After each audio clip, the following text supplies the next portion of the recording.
129번의 박무열 환자에 대해서 풀이를 진행해 보도록 하겠습니다. 3월 20일 날 내원한 박무열 환자는 오른쪽이 아프다라고 내원을 했고요. 가끔 욱신욱신거리면서 아플 때도 있다라고 합니다. 그래서 47번 치아에 대해서 필름이 없는 스탠다드 촬영법을 이용해서 47번을 촬영을 했고요. 결과는 근단에 동이 없는 치주기원의 근단 농양으로 진단이 되어져서 같은 날 우리가 이제 TX를 진행을 하게 되는 거죠. 전달 마취라고 하는 마취법을 이용해서 앰플을 하나 쓰고 다음 줄에 보시면은 PF형 크라운을 지금 제거를 한 거죠. PF형 크라운을 제거를 했고 또 마찬가지로 같은 동일한 치아에 메저 버컬 쪽에 있는 캐스팅되어진 포스트도 같이 제거를 했습니다. 이제 이런 걸로 미루어 봤을 때 포스트가 들어갔다라는 것은 한 번의 그 엔도 경험이 있었다라고 우리가 미루어 짐작할 수 있을 것 같고요.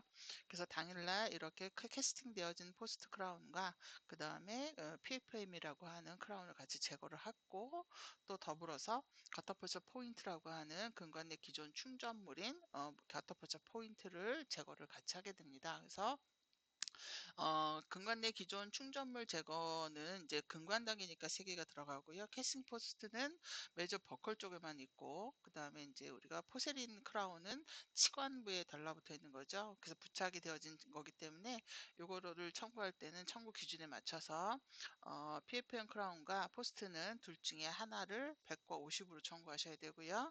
그 다음에 이제 치근부에 이제 충전이 되어져 있던 가타퍼처 포인트는 각각 100% 산정하실 수가 있겠습니다. 자, 이렇게 근간내 기존 충전물 제거함과 동시에 파일을 이용해서 캐널 인라지먼트를 진행을 했고요. 그래서 캐널 인라지먼트 파일을 두 가지를 사용했는데 핸드 파일과 나이트아이 파일을 사용했지만 하나는 근관당이고 하나는 치아당이죠. 그래도 가격이 센 나이트아이 파일을 치아당으로 해서 한 번만 산정하실 수가 있겠습니다. 그 다음 페이퍼 포인트나 FC나 NaOC를 사용한 근관 세척을 진행했는데 근관 세척은 발수나 근관 충전 시에 동시 산정이 불가하지만 여기선 발수도 아니고 근관 충전도 아니기 때문에 병행 산정이 가능하겠습니다. 자, 그 다음에 이제 루트 GX를 이용해서 캐날의 랭스를 지금 측정을 했고요. 그래서 3개 캐날의 근관의 길이가 각각 특정이 되어진 수치가 차트에 기록이 되어져 있습니다. 자, 이렇게 해서 3월 20일 날 진료가 끝났지만 현재 종료된 건 아니라서 다시 26일 날 우리가 환자가 내원을 해서 47번 치아에 대해서 한 번의 기회는 우리가 20일 날 사용했고 두 번째 기회인 근건 확대를 우리가 이제 파일을 이용해서 진행을 하지만 파일은 치료 기간 중에 한 번만 산정이 가능하기 때문에 20날 사용을 해서 여기에 쓰여진 핸드 파일은 사용할 수가 없겠습니다. 그래서 근관 확대, 근관 성형 병행 산정 가능하고요. 근관 세척이 들어갔지만 근관 세척 시에는 항상 발수나 근관 충전이 있는지를 다시 한번 살피셔야 됩니다. 그래서 밑에 하단에 보시면 가압 근관 충전이 있기 때문에 요거는 근관 세척은 청구할 수 없다라고 보시면서 그 다음에 이제 그 세개 캐널에 대해서 다시 근관의 길이를 루트 GX를 이용해서 측정을 했지만 근관장 측정 검사는 총 3번 할 수 있죠. 근데 환자가 지금 20날이고 요거는 두 번째 날이기 때문에 근관장 측정 검사는 청구가 가능하겠습니다.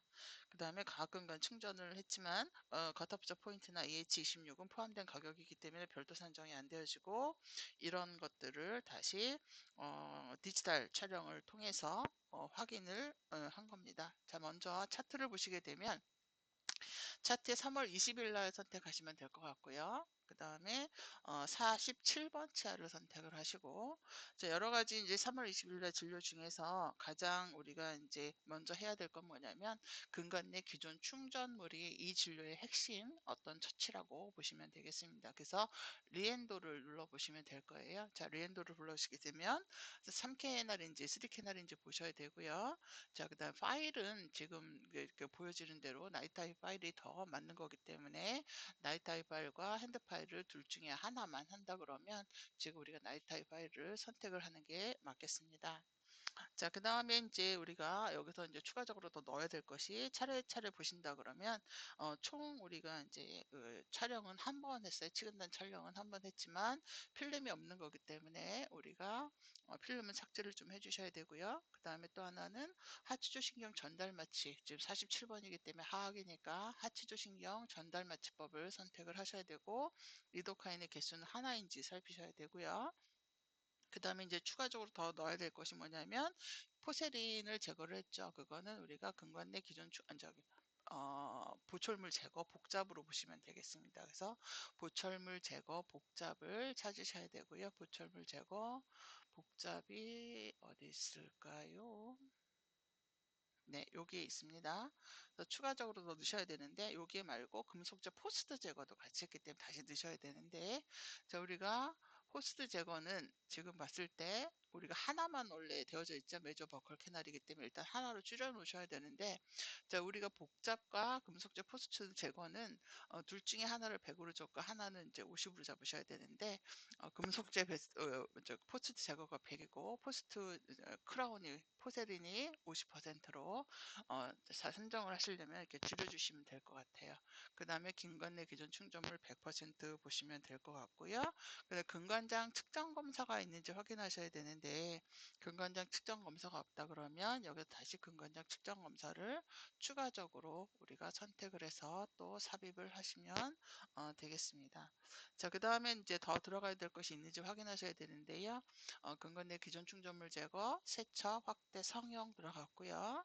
그 다음에 근관 아동 형성이 근관내 기존 충전물 제거이기 때문에 병행 산정되고, 파일 들어가고, 그 다음에 엑스레이 총 한 번에 마취 들어갔고요. 그 다음에 각종 제거료가 병행이 되면서 횟수에서 수량을 조절을 하시면 우리가 20날 진료가 종결이 되겠습니다.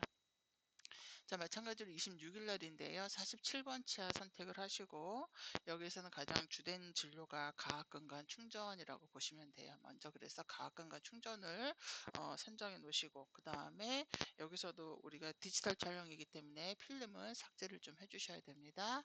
근데 추가적으로 들어가야 될 게 뭐냐면 이제 근관 확대일 텐데요. 첫 추순번을 조금 바꿔서 다시 47번을 누르고 근관 확대인데, 이제 멘트에서 이렇게 근관 세척은 취소를 해야 됩니다. 근관 충전이 있기 때문에. 그래서 얘를 눌러 주신다면 확대와 성형이 들어갈 수가 있고요. 그 다음에 또 빠진 것이 뭐냐면 근관장 측정 검사일 수 있겠습니다. 그래서 근관장 측정 검사를 캐널 수에 따라서 3개 넣으시면 될 것 같고요. 자, 그래서 우리가 근관 성형 확대, 그 다음에 근관의 길이 측정, 그 다음에 근관 세척은 들어가시면 안 되고 가근관 충전과 한 번에 디지털 촬영법을 이용한 스탠다드 촬영 표준 촬영을 들어가시게 되면 박물혈 환자의 청구 과정은 마치도록 하겠습니다.